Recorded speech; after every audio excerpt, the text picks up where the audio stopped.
Hello बच्चों, आज हम लोग बात करेंगे इलेक्ट्रिक चार्जेस एंड फील्ड्स के ऊपर लेक्चर नंबर 4 के बारे में। और यहाँ पर हम लोग डिस्कस करेंगे numericals based on Coulomb's law. कि कूलॉम्स लॉ के ऊपर बेस्ड बढ़िया बढ़िया न्यूमेरिकल हम लोग लगाएंगे। इससे पहले हम लोगों ने एक लेक्चर लाया था, lecture number 3 electric charge and field का ही, जहाँ पर हमने कूलॉम्स लॉ को पढ़ा था। और यहाँ पर उसके हम लोग एक तरीके से कह सकते हो एप्लीकेशंस को देख रहे हैं, न्यूमेरिकल्स लगाएंगे। तो शुरुआत करते हैं न्यूमेरिकल नंबर 1 से ही। पहले देख लेते हैं टॉपिक क्या क्या है। तो सबसे पहला टॉपिक होगा वो ये होगा कि हमारे हमको क्या सॉल्व करना है, बेसिक क्वेश्चंस लगाएंगे हम कूलॉम्स लॉ के ऊपर। उसके बाद हम लोग थोड़ा सा एडवांस लेवल के न्यूमेरिकल्स लगाएंगे कूलॉम्स लॉ के ऊपर। तो शुरुआत करता हूं मैं आगे क्वेश्चन नंबर 1 से ही। चलो क्या है, इन्होंने कहा कि हमारे पास 2 पॉइंट चार्जेस है। ठीक है, इन्होंने कहा कि हमारे पास 2 पॉइंट चार्जेस है। क्वेश्चन को पढ़ लो। पहले हमने उन दोनों पॉइंट चार्जेस को कुछ किसी पर्टिकुलर डिस्टेंस पे, ठीक है, 2 चार्ज लिया। मान लो उन दोनों के चार्ज हमने बीच, उन दोनों चार्जेस के बीच का डिस्टेंस हमने स्मॉल डी लिया और एयर में ले जाके उठा के फेंक दिया, हवा में ले जाके फेंक दिया। इसका यही कहना है। तो देखो हमने कहा, ठीक है, हमने कहा कि हम क्या करेंगे, हम 2 चार्ज लेंगे। ठीक है, हमने कहा कि हमने 2 चार्ज लिया। हमने कहा एक ये चार्ज है, ठीक है। फिर हमने कहा कहते बहुत, तो यहाँ पर हमने फिर वही एक और चार्ज लिया। ठीक है, तो हमने कहा कि हम इन दोनों चार्जेस को क्या करेंगे, ठीक, इन दोनों चार्जेस के सेंटर का बीच का कुछ डिस्टेंस भी तो होगा। ठीक है, अब जो सेंटर के बीच का डिस्टेंस है उसको हमने कहा कि स्मॉल डी है। ठीक है, स्मॉल डी है। क्या है भाई, बोल, स्मॉल डी डिस्टेंस। अरे ठीक है, हमने कहा इन दोनों चार्जेस के बीच का डिस्टेंस जो है वो स्मॉल डी है। और ये जो चार्ज है ये एयर में रखा है। ठीक है, कहाँ रखा है, एयर के अंदर रखा है ये चार्ज। ठीक है, फिर हमने कहा कि हम क्या करेंगे, अब हम इन्हीं 2 चार्जेस को किसी मीडियम में ले जाके फेंका है। मान लो पानी में फेंका है। ठीक है, पानी, हाँ, तुम तैरने गए थे, नहर में तैरते हो, नहर में, हाँ? तैरने गए नहर में, उसी तुमने कहा कि नहर में तैरने जा रहे हैं, तो उसी के साथ इन दोनों चार्ज को ले जाके नहर में फेंक आते हैं। नहर माने पानी, नहर में पानी ही तो होता है। तो हमने कहा कि इन दोनों चार्जेस को हम पानी में फेंक के चले आए बढ़िया से। वही 2 चार्ज, जो 2 चार्ज हमारे एयर में रखे थे उन्हीं को हमने वाटर यानी कि पानी में ले जाके रख दिया। ठीक है, मे आई गो टू ड्रिंक वाटर। तो हमने इन्हीं दोनों चार्जेस को पानी में ले जाके फेंक दिया। ठीक है, और उन दोनों के चार्जेस के बीच का जो डिस्टेंस हमने रखा वो सेम रखा, स्मॉल डी ही रखा। ठीक है, यानी इन दोनों चार्जेस के सेंटर के बीच का डिस्टेंस हमने रखा स्मॉल डी। ठीक है, अब ये दोनों चार्जेस कहां चले गए, किसी मीडियम में। मान लो वो मीडियम है वाटर। ठीक है, तो इन्होंने कहा कि कितना फोर्स चेंज हुआ। भाई फोर्स चेंज हुआ होगा। अब कूलॉम्स लॉ मैंने पढ़ाया था, लेकिन उस दिन बहुत लोग पिक्चर देखने में मस्त थे, हीरोपंती नामक पिक्चर आई नहीं, तो उस कॉन्सेप्ट को मैं फिर से बताता हूं। मैंने बताया था कि अगर कोई 2 चार्ज किसी पर्टिकुलर डिस्टेंस पे रखे हैं एयर में, और उसी पर्टिकुलर डिस्टेंस पर वो किसी मीडियम में रख दिए जाएं, तो जो मीडियम का फोर्स होता है वो डिक्रीज हो जाता है के टाइम्स। ध्यान से, डिक्रीज हो जाता है के टाइम्स। के यहाँ डाइलेक्ट्रिक कांस्टेंट है, मैंने ये पढ़ाया था कि की वैल्यू 1/4πε0 होती है। कूलॉम्स लॉ लेक्चर नंबर 3 में मैंने पढ़ाया था। तो यहां पर जो हमारा फोर्स होगा, यहां पे जो हमारा फोर्स होगा, जो मीडियम की फोर्स होगी, ध्यान से भाई, जो मीडियम की फोर्स होगी वो क्या हो जाएगी, वो एयर के फोर्स से के टाइम्स, के गुना टाइम्स घट जाएगी। ठीक है, क्या हो जाएगी, घट जाएगी। भाई देखो, ये जो मीडियम की फोर्स होगी, ठीक है, ये जो मीडियम की फोर्स होगी, ये जो हल्का, हाँ, तो ये जो मीडियम की फोर्स होगी वो क्या हो जाएगी, मीडियम की फोर्स घट जाएगी एयर की फोर्स, एयर में जो फोर्स रहेगा उसका के टाइम्स। ठीक है, तो ये हो जाएगा।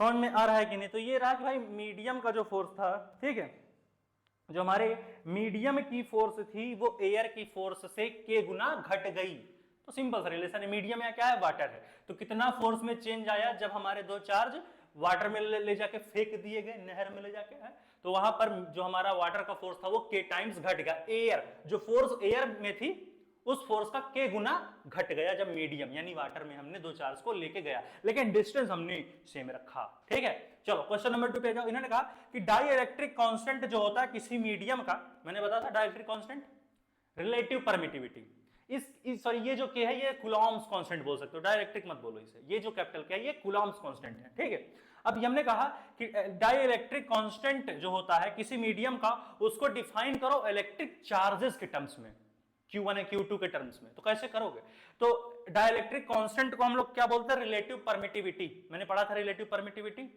Relative permittivity. सोचो सोचो सोचो सोचो, कैसे सोच बता भाई, रिलेटिव परमिटिविटी आखिर होती क्या है, बोल भाई, आखिर रिलेटिव परमिटिविटी क्या होती है, बता भाई। हाँ देखो, ये क्या हो जाएगा, ये जो परमिटिविटी होती है किसी मीडियम की और जो परमिटिविटी होती है एयर की, उन दोनों का रेशियो होता है रिलेटिव परमिटिविटी।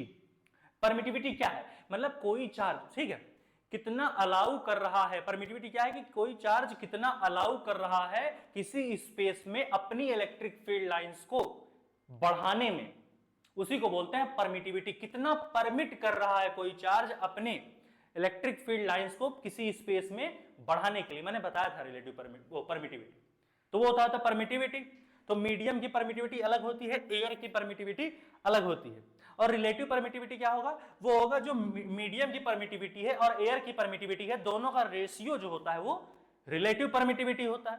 सीधी सी बात है। अब इन्होंने इसको कहा कि भैया इसको इलेक्ट्रिकल चार्ज, ठीक है, फोर्स बिटवीन इलेक्ट्रिकल चार्ज, कि दो इलेक्ट्रिकल चार्ज के बीच में जो फोर्स लगती है उस फोर्स के फॉर्म में बताओ रिलेटिव परमिटिविटी को। तो भैया वही होगा कि F मीडियम, मीडियम में क्या फोर्स लग रही, दो चार्ज के बीच में, दो चार्ज किसी मीडियम में रखे, जैसे नहर में फेंका है, कुआं में फेंका है, तालाब में फेंका है, पानी तो है, पानी एक मीडियम है, तो फोर्स दो चार्जेस के बीच, ठीक है, मीडियम, मीडियम क्या है, पानी चले गए, तेल में भाग गए हैं, तो मीडियम में जब दो चार्ज के बीच क्या फोर्स लग रही, और एयर में जब वही दो चार्ज ले जाके फेंक आए सेम डिस्टेंस पे, तब क्या फोर्स लग रही, उन दोनों फोर्सेस का रेशियो भी कहलाता है रिलेटिव परमिटिविटी। तो ये हो जाएगा force in medium upon force in air. Note करो भाई, हटाऊं टीपू सुल्तान की तरह टीपू बच्चे, समझ में आया कि नहीं, ठीक है। हाँ अच्छा, ये यहां ऊपर एयर होगा, एयर टू द मीडियम होता है, ठीक है, क्या हो जाएगा, air to the medium, F air, यानी फोर्स कितनी लग रही एयर में, उसको डिवाइड कर बच्चा फोर्स इन मीडियम, ठीक है। तो एयर में कितनी फोर्स लग रही दो चार्ज के बीच में, और मीडियम में कितनी फोर्स लग रही दो चार्ज के बीच में, इन दोनों का रेशियो कहलाता है रिलेटिव परमिटिविटी। तो इस तरीके से हम लोगों ने जो फोर्स लगती है दो इलेक्ट्रिकल चार्ज के बीच में, उसके फॉर्म में भी हम रिलेटिव परमिटिविटी को देख सकते हैं इस प्रकार। अरे यहाँ दो चार्ज हैं, ठीक है, मान लो ये एयर में रखे हैं, ठीक है, यही दो चार्ज मीडियम में ले जाके रख दिया, तो इन दोनों में जो फोर्स का रेशियो होगा F यही कहलाता है रिलेटिव परमिटिविटी, ठीक है। चलो चेहरा है या चांद खिला है, चलो भाई समझेगा। तो इस तरीके से हम लोगों ने रिलेटिव परमिटिविटी की कहानी को सीख लिया। अब हम लोग आते हैं अपने नेक्स्ट टॉपिक, यानी थोड़ा सा एडवांस न्यूमेरिकल्स पर भी हम लोग देख लेते हैं। इसको हटाऊं, हटा दिया जाए, चलो। तो आ जाते हैं हम लोग अपने नेक्स्ट टॉपिक के, हटाने जा रहा हूं भाई, चलो चलो चलो चलो देख लो भाई। ये नेक्स्ट थोड़ा सा एडवांस देखने में लगता है, बाकी है नहीं।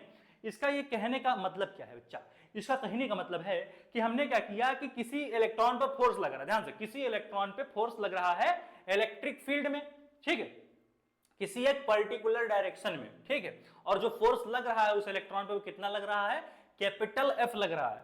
फिर हमने कहा कि क्या मैग्नीट्यूड होगा और क्या डायरेक्शन होगा, ठीक है, फोर्स का, किस पर, किसी प्रोटॉन पे लग रहे फोर्स का क्या डायरेक्शन होगा और क्या मैग्नीट्यूड होगा, ठीक है, जो कि क्या हो रहा है, सेम पॉइंट पर रखा गया है फील्ड के अंदर, इलेक्ट्रिक फील्ड के अंदर, और जो मास है प्रोटॉन का वो 1836 गुना ज्यादा है इलेक्ट्रॉन के मास से, ठीक है। यहां पर क्या हो रहा है कि इलेक्ट्रॉन पे क्या फोर्स लग रहा है जब इलेक्ट्रिक फील्ड में रखा है, ठीक है, और डायरेक्शन ऑफ फोर्स F है, ठीक है, तो वो फोर्स क्या होगा, सीधी सी बात, मान लो दो इलेक्ट्रॉन है तो उनके बीच क्या फोर्स लगेगा, मान लो पहले इलेक्ट्रॉन को हमने Q1 चार्ज माना, दूसरे इलेक्ट्रॉन को हमने Q2 चार्ज माना, ठीक है, तो यहां पर जो फोर्स लगेगी इलेक्ट्रॉन्स के बीच का वो कितना हो जाएगा, वो हो जाएगा K Q1 Q2 by R square. Q1 क्या है, इलेक्ट्रॉन नंबर 1, Q2 क्या है, इलेक्ट्रॉन नंबर 2, तो K Q1 Q2 by R square. तो उन्होंने कहा कि प्रोटॉन पर भी जब सेम कहानी अप्लाई करोगे और उसका मास 1836 गुना ज्यादा है इलेक्ट्रॉन के मास से, तो वहां पर प्रोटॉन के केस में कितनी फोर्स लगेगी, भैया सेम फोर्स लगेगी। क्या फोर्स मास पे डिपेंड कर रहा है, देखो चार्जेस पर ही डिपेंड कर रहा है। इसका मतलब जो इलेक्ट्रॉन का भी फोर्स होगा वो कितना हो जाएगा, सेम हो जाएगा। कितना हो जाएगा बोल भाई, K Q1 Q2 by R square, proton के मासेस और उनके बीच का डिस्टेंस, सेम फोर्स लगेगा, क्योंकि फोर्स डजंट डिपेंड्स ऑन मास, और हमने चार्ज वगैरह तो सेम रखा ही है। तो इसको नोट करो, हम लोग नेक्स्ट सवाल को देखते हैं, ठीक है। नोट कर लिए भाई, चलो नेक्स्ट सवाल को हम लोग देखते हैं, ठीक है, हटा दिया जाए इसे। चलो भाई अपने हम लोग नेक्स्ट कहानी पर आएंगे और देखते हैं आखिर क्या कहानी वहां पर बनती है, दूरदर्शन, ठीक है। चलो हो गया, हटाया जाए, चलो आ जाते हैं अपने लास्ट न्यूमेरिकल पर। थोड़ा सा कॉम्प्लेक्स है ये सवाल। क्या है, इन्होंने कहा कि फोर्स ऑफ अट्रैक्शन बताना है दो पॉइंट चार्जेस के बीच में, ठीक है, फोर्स ऑफ अट्रैक्शन बताना है 2 पॉइंट चार्जेस के बीच में जो कि डी डिस्टेंस पे रखे हैं एयर में, ठीक है।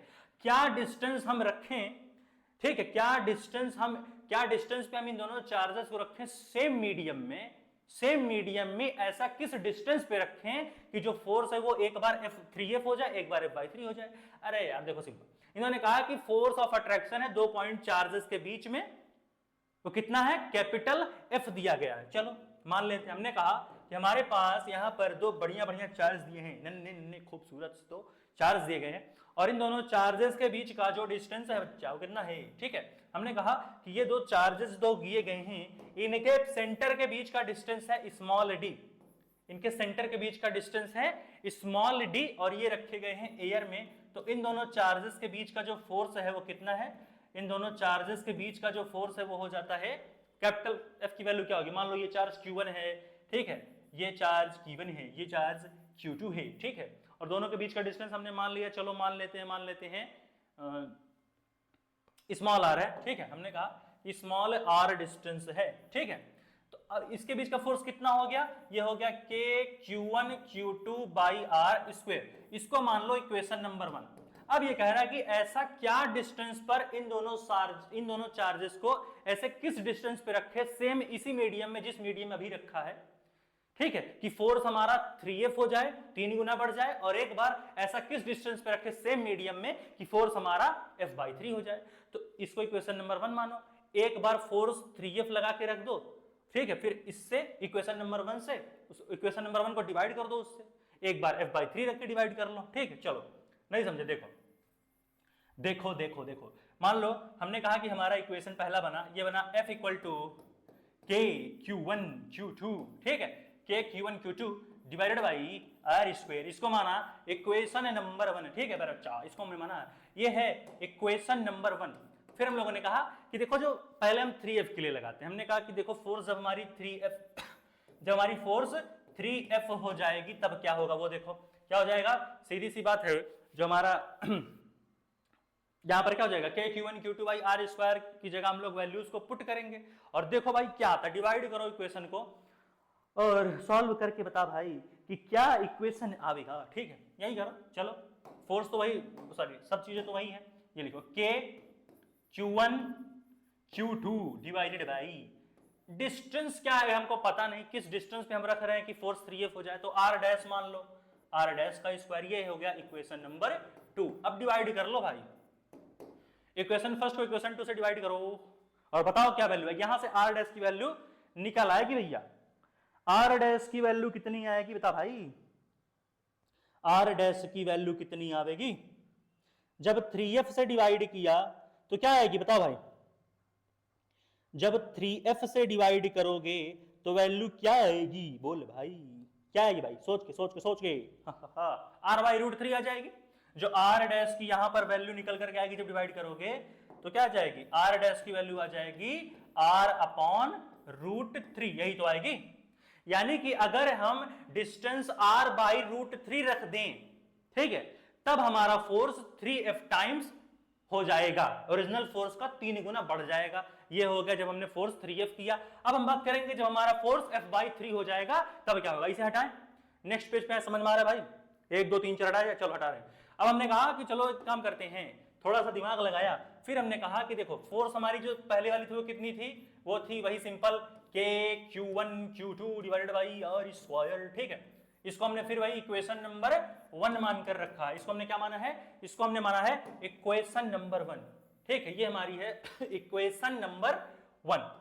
तो इसको हम इस तरीके से लिख सकते हैं K Q1 Q2 divided by R square, ये हमारा है इक्वेशन नंबर 1। तिरछा लिखा जा रहा है यार, सीधा लिख दे भाई, इतनी जल्दी में है। हाँ तो पहले इस इक्वेशन को बनाते हैं हम लोग बढ़िया से, ठीक है, जूम, ये हो गई R स्क्वायर, ठीक। फिर हमने कहा कि अब हमने फोर्स हमने F/3 कर दिया है, तो लिखो भैया F/3 इक्वल्स टू क्या हो जाएगा, K Q1 Q2 divided by, अभी हमको R डैश पता है तो R डैश लगा देते हैं। अब इसको सॉल्व कर लो भैया, ये भी करा जाए, सॉल्व करो और बताओ क्या आया, सॉल्व कर भाई, R डैश यहां पर कितना आ जाएगा, जैसे ही हमने, अरे यार एक तो सब तिरछा है, हाँ जैसे ही हम लोग क्या करेंगे, जैसे ही, ठीक है, हाँ जैसे ही हम लोग इसको डिवाइड करेंगे, मान लो इक्वेशन नंबर 3 है, अब इक्वेशन फर्स्ट को 3 से डिवाइड कर लो तो क्या आ जाएगा, सीधी सी बात है, जो हमारी वैल्यू आ जाएगी भाई, बहुत सिंपल सी बात है, वो आ जाएगी r dash equal to √3 into R, यही तो आएगी। यानी कि जब हमने डिस्टेंस दो चार्ज के बीच r √3 बाई आर रख दिया तो वहां पर फोर्स F बाई 3 टाइम्स हो गया, सॉरी F का 3 गुना घट गया। समझ गए इस सवाल को? हटाऊंगा भाई, नोट कर लो, समझ में आ गया भाई, हटाया जाए। चलो एक बार रिकैप कर लो। देखो जब हमने देखा कि हमें फोर्स देखनी थी क्या 3 गुना, तो हमने r डैश की वैल्यू कितनी पाई, r बाई √3, ठीक है। फिर हमने जब डिस्टेंस को क्या किया, डिस्टेंस को क्या किया, बोलो भैया, डिस्टेंस को हमने जब हमने यहाँ पर फिर से हमने यहाँ r डैश माना है, सॉरी r डैश, ठीक है, तो यहाँ पर कितना आ गया हमारा 3f, f बाई 3 के लिए हमारा जो डिस्टेंस आया वो √3 अपॉन r आ गया, √3 इंटू r आ गया। समझ में आया कि नहीं भाई? चलो हटाया जाए। तो भाई बहुत बहुत धन्यवाद। अच्छा देख लेते सब क्लियर तो है, क्लियर है भैया, क्लियर है, ठीक है। हाँ चलो, तो बहुत बहुत धन्यवाद। यहाँ पर इस लेक्चर को हम लोग खत्म करते हैं, इसके बाद आएगा एक नया लेक्चर जहां पर हम लोग इलेक्ट्रिक फील्ड के बारे में पढ़ेंगे। तब तक के लिए पढ़ाई करते रहिए, ऑल द वेरी बेस्ट। अगला लेक्चर हम लोग बहुत ही जल्द आएंगे।